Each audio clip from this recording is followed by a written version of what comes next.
अस्पताल इंडिया से मैं फजीलत आप सभी को मेरा नमस्कार साथियों। प्रियंका गांधी जी कहती है नरेंद्र मोदी जी के राज में न किसान सुरक्षित है, न मजदूर सुरक्षित है, न मेरी बहनें सुरक्षित है, न उद्योग सुरक्षित है, फिर कौन सुरक्षित है। सब जानते हैं कि इनके राज में एक ही व्यक्ति सेफ है, अडानी जी। बाकी जनता के लिए सिर्फ खोखले नारे हैं। आरक्षण पर झूठ फैलाने वाली भाजपा और नरेंद्र मोदी जी ये बताएं कि वो जाति जनगणना कराने और आरक्षण पर 50% के कैप हटाने के प्रस्ताव से क्यों भाग रहे हैं। महाराष्ट्र में भाजपा ने संविधान की धज्जियां उड़ाई। पैसों के बल पर एजेंसियां लगातार जनता द्वारा चुनी हुई सरकार की चोरी की और जनता के साथ विश्वासघात किया। भाजपा और मोदी जी संविधान की बात भी कैसे कर सकते हैं।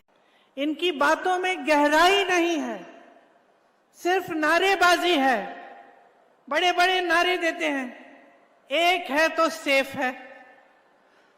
सेफ अंग्रेजी का शब्द है। इसके दो मायने होते हैं अंग्रेजी में।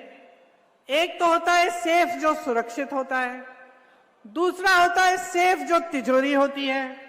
और पूरा देश जानता है मोदी जी कि आपके राज में एक ही सेफ है, अडानी जी। और वही अडानी जी आपकी तिजोरी भी रखते हैं। इनके राज में ना किसान सुरक्षित है, ना मजदूर सुरक्षित है, ना मेरी बहनें सुरक्षित हैं, ना यहाँ के उद्योग सुरक्षित हैं।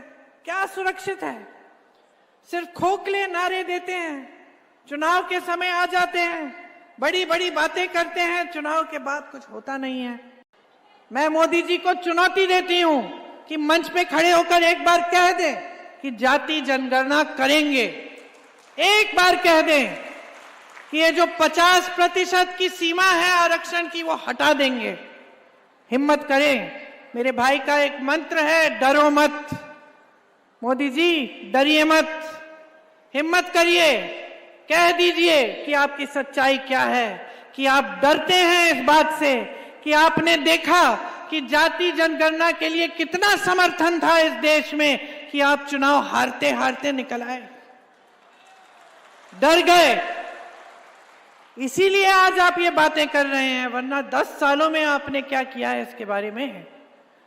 देखिए बहनों और भाइयों, बहुत समय हो गया है कि ये जो झूठी राजनीति है इसकी परंपरा चल रही है देश में। 11 सालों से आप देख रहे हैं, लगभग 11 साल होने वाले हैं, और 2.5 सालों से आपने यहां महाराष्ट्र में देखा, जो अपने आप को कहते हैं कि वो पाक हैं, कि भ्रष्ट नहीं है और सारी दुनिया भ्रष्ट है। उन्होंने क्या किया? उन्होंने आपकी बनी बनाई सरकार चुराई। आपने सरकार चुनी थी, अपने वोट की शक्ति से सरकार बनी थी, और मोदी जी और उनके लोगों ने घूस दे देकर, हजारों करोड़ रुपए दे देकर वो सरकार हटाई, सरकार बदली और एक नई सरकार बनाई। और आज सारी बातें बाहर निकल रही हैं कि उन चर्चाओं में भी अडानी जी बैठे थे। तो ये सरकारें बन किस लिए रही हैं?